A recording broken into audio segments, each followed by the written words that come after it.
arenas has exposed patients to an increasing number of potential risks. Therefore, a reasonable approach to clinical indications, dosing, and treatment regimen in each individual patient is required. To share his opinion on importance of probiotics to prevent PPI-induced dysbiosis with us, I welcome Dr. H.M. Rastogi, sir, presently practicing as consultant physician in Meerut. He is a recipient of Meerut Ratan Award 2009, UP Ratan Award in 2021, and Times of India Icon of Health 2021. Thank you, sir, for joining us today. Uh, Thank you very much. Yes, so sir, we begin the discussion with the most prevalent question here, sir. That is there a requirement of addition of PPIs as prophylaxis in every prescription to prevent GI disturbances? Uh, the most important is it is nowadays every prescription you will find a PPI, but there is no need to add PPI in every prescription to prevent GI disturbances. In fact, there are certain indication to use PPI. Hmm. Right. Sir, correctly mentioned, sir. And also, whether it is a chronic disease, whether it is an acute indication, every prescription has a PPI attached to it to in the lieu of preventing GI disturbance. So, sir, since you mentioned that there are specific indications where PPIs are indicated, so, sir, would you like to highlight certain indications where PPI should be used? And is there an impact on the health of long-term PPI use? The important indications are related to the either use of drugs or diseases of esophagus or stomach or drugs affecting these areas. In esophagus, it is a main indication is healing of erosive esophagitis. Hmm. PPI is highly indicated.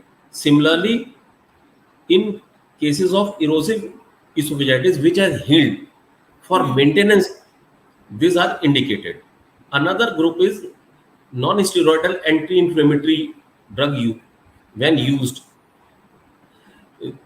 It is not indicated in each and every prescription of NSAID use.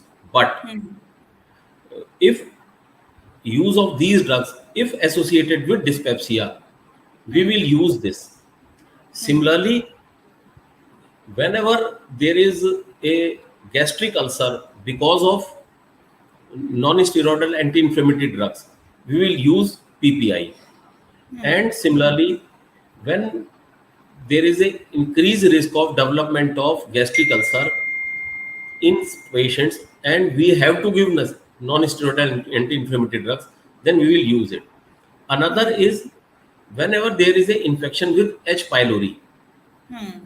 this PPI is to be added with certain antibiotics like amoxicillin, clarithromycin, etc. Another is the indications are for short-term use in peptic ulcer diseases. Then maintenance of healed duodenal ulcer. Critically ill patients who are on mechanical ventilator. Because Hmm. if we don't give PPI, they will develop stress ulcers. Hmm. Then hypersecretory syndromes like Zollinger-Ellison syndrome. Hmm. And in the last, gastroesophageal reflux disease, where these PPI are needed. Right. Sir, wonderfully, shared by you the indications, the approved indications of the PPI use. Here, sir, all of these indications are more or less chronic indications. Do long-term use of PPI, sir, have an impact on the gut health and the overall health of the body? Yeah, long-term use of PPI affects most of the organs of the body. In some, it causes acute symptoms. In another systemic systems, it causes increased incidence of certain diseases. Like if we first consider gastrointestinal symptoms, it prolonged use is associated sometimes with nausea, vomiting, constipation or diarrhea, or abdominal pain. Although PPI are used for these indications, but these can happen because of PPI also. In There are certain infections related to intestines, like small intestine bacterial overgrowth, also known as SIBO, then in spontaneous bacterial peritonitis. These are the important thing. Another is the Clostridium difficile associated diarrhea. And there are certain other organisms like non-typhoidal salmonella and campylobacter. These are also associated with various GI infections.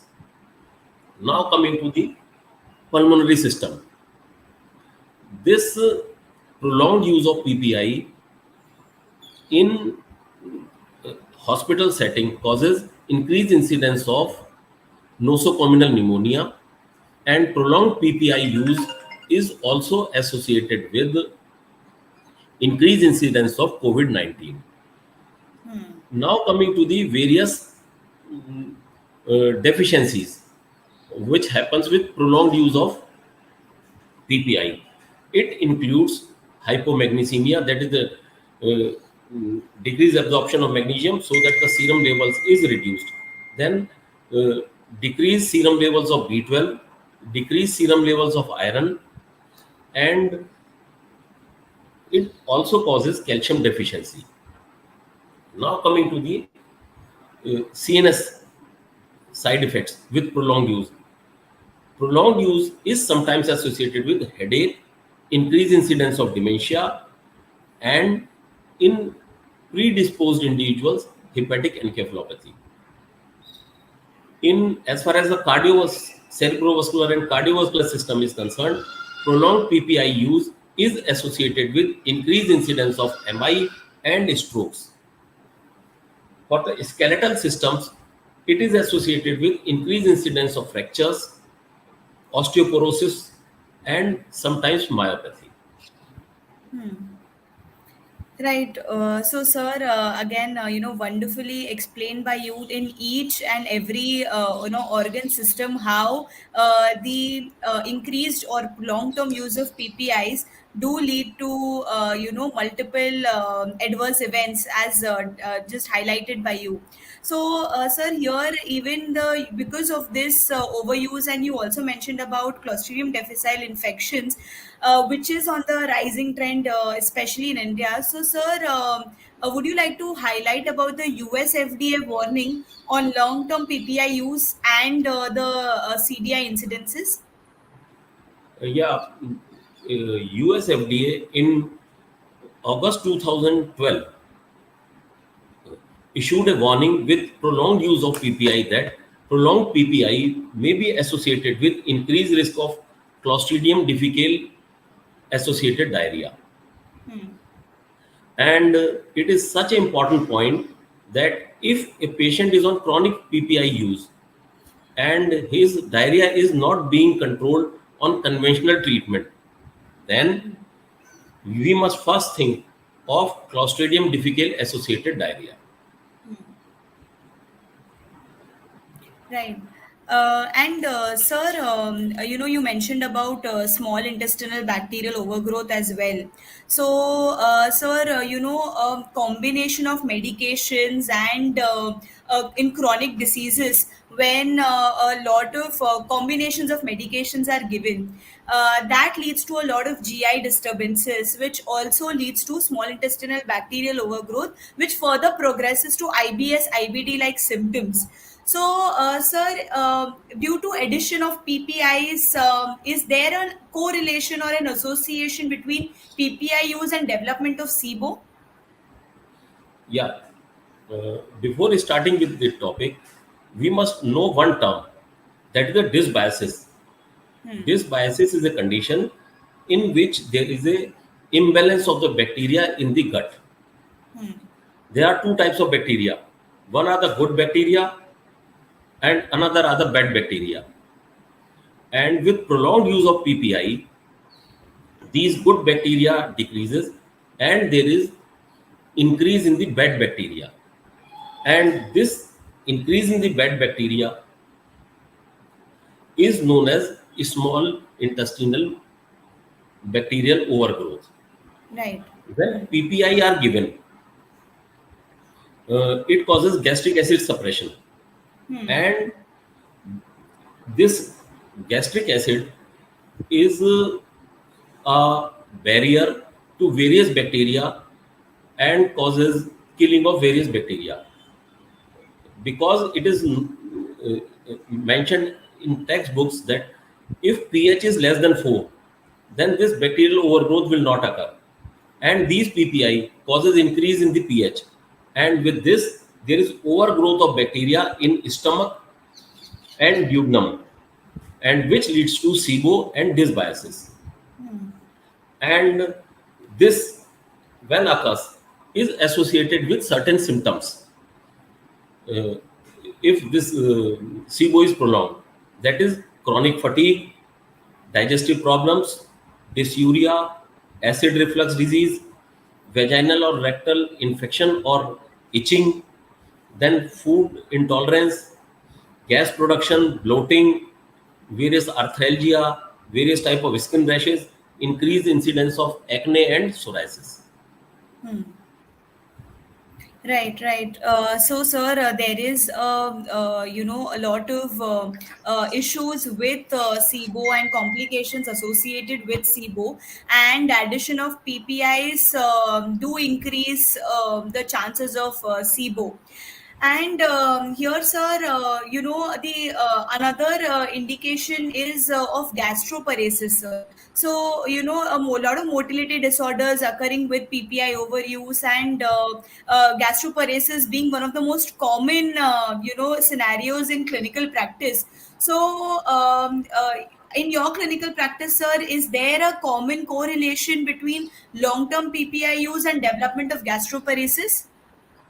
Yeah, it is a very common finding with prolonged PPI use. PPI causes delay in the gastric emptying by 15 to 40%, and it uh, why it happens?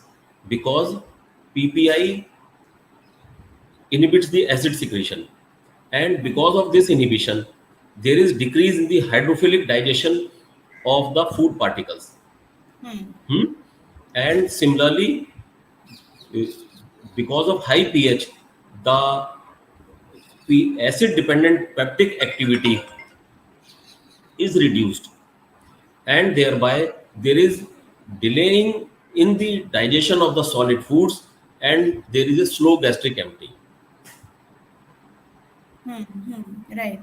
Right. So, sir, all of these complications, SIBO and gastroparesis and CDI, all of these complications, deteriorate the quality of life of the patients. So, and the available treatments, in terms of antibiotics or in terms of reducing the PPI use, they do not generally cure or improve the quality of life of the patient. So, sir, here the addition of probiotics as a treatment strategy for PPI-induced dysbiosis. So, what is your opinion on that, sir? Can probiotics be used?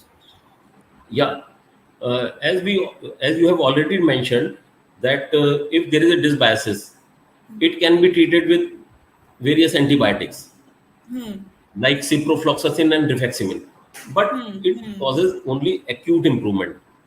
For chronic Right. improvement, we must add probiotics or and various nutrient like prebiotics, and these the combination of this prebiotic and probiotic is also known as symbiotic. When in given in proper doses, it causes uh, improvement and treatment of dysbiosis, because it maintains gut microbial homeostasis, and in the gut it activates or the innate and adaptive immunity by signaling antimicrobial and inflammatory responses, so increasing the control of dysbiosis. Then these probiotics also stimulate the production and secretion of mucin and cathalicins and deficiencies from the goblet cells. and these forms an immune barrier over the surface so that there is prevention of invasion of by pathogenic bacteria. These probiotics also help in increased expression of genes so that there is a increased expression of tight junction protein, and this reduces the damage to the gut tissue caused by various bacteria and viruses like E. coli and rotavirus. Right, sir. Again, wonderfully explained and important for audience to know that probiotics, through multiple mechanisms, not just one mechanism, but multiple mechanisms, does help in alleviating the symptoms of dysbiosis, gut dysbiosis, and it restores the gut health. And therefore, sir, here, does it improve the overall quality of life of the patient, sir? Yeah, the as far as the quality of life is concerned, there are two types of quality of life. One is the physical, other is the psychological. In various studies, it has been found that these probiotics causes 64% improvement in physical health, and similarly also helps by in psychological health by 14%. Right, right. So there is an improve. So with improvement in gut dysbiosis, there is an improvement of the physical health and the psychological health, and therefore the overall improvement of quality of life of the patient. So again, important for the audience to know that probiotics, through multiple mechanisms, provide the adequate good bacteria to the gut and improving the gut health of the patient, and improves the overall quality of life. So, sir, since we discussed, that PPIs are a leading problem in causing gut dysbiosis and the multiple complications of gut dysbiosis. So, here, sir, can probiotics be added or given in co-prescription with PPIs to prevent gut dysbiosis or PPI-induced dysbiosis?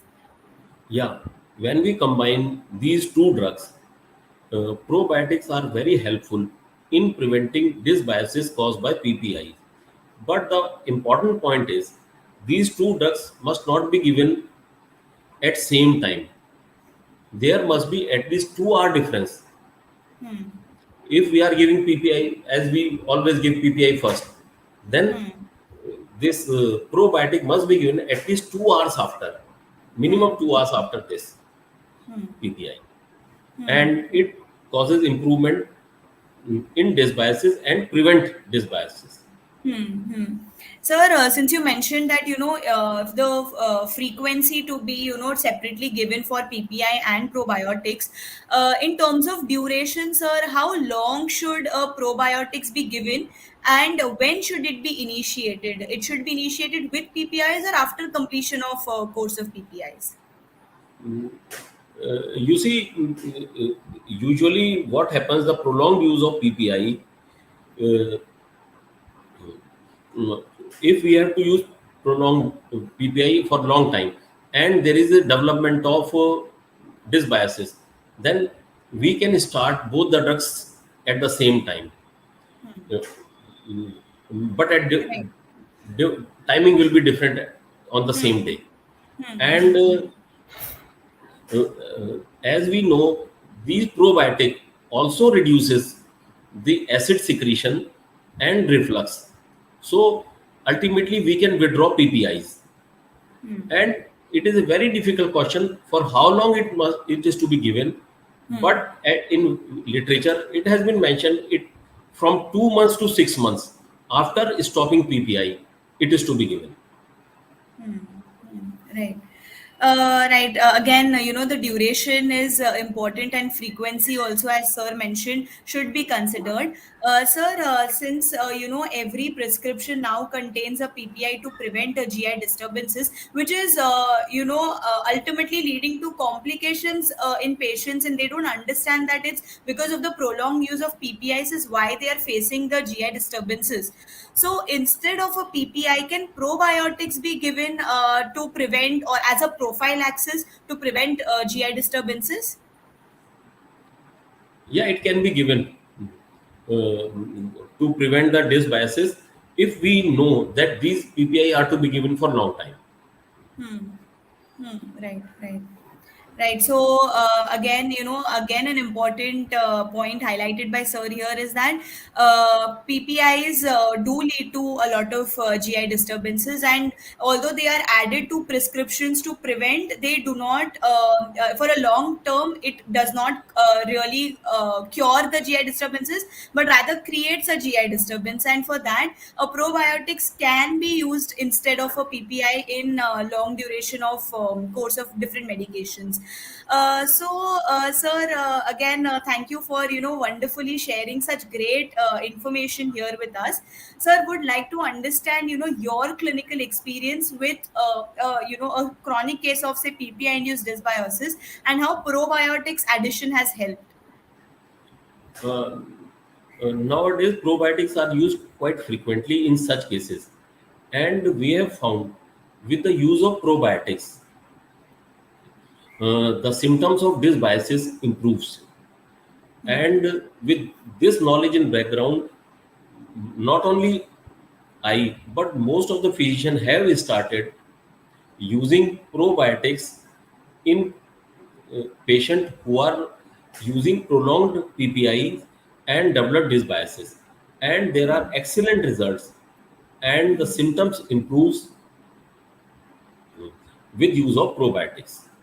Right. Wonderful, sir, to know that you've had a positive experience in your clinical practice with addition of probiotics in a PPI-induced dysbiosis state. And also, the points highlighted by you, especially with complications of PPIs and long-term PPI use and how dysbiosis leads to the deterioration of quality of life of the patients, and addition of probiotics here is like a boon where it creates a normal gut flora and therefore improves the quality of life of the patients. So extremely important for audience to know that probiotics are beneficial, and when given with PPIs, it actually helps in improving the GI disturbances and the symptoms related to GI disturbances. Sir, I would like to know your final message that you have for the viewers. Yeah, as we know, the PPI are the drugs which are commonly used nowadays, and these PPI decreases the pH, and with this decrease in the pH, increases the pH, and with this increase in the pH, there is a increased growth of the various pathogenic bacteria. Not only the pathogenic bacteria, but those bacteria which are commensal mm, uh, in increases in this, and with this increase in the harmful bacteria is associated with development of dysbiosis, SIBO, spontaneous bacterial peritonitis. And to uh, treat this, probiotics are the very good drug. The one most important point is a clinician must be vigilant and alert to diagnose dysbiosis. And similarly, if a diarrhea is, as we have already discussed, if a patient is on prolonged PPI and diarrhea is not responding to the conventional treatment, we must think of Clostridium difficile associated diarrhea, and prebiotics are definitely indicated in these drugs. Right. Similarly, with prolonged use of prebiotics and probiotics, we can prevent development of various these bacterial overgrowth like infections, and this will definitely improve the quality of life of the patient. Thank you, sir, for sharing your insights and experience, and for the wonderful explanation on the severity of PPI-induced dysbiosis and how addition of probiotics will actually help in improving the patient's life. Quality of life. Thank you, sir, for joining us and for taking the time out and for giving such wonderful explanation to the long-term use of PPIs on gut microbiome and effects of probiotics. So, thank you, sir.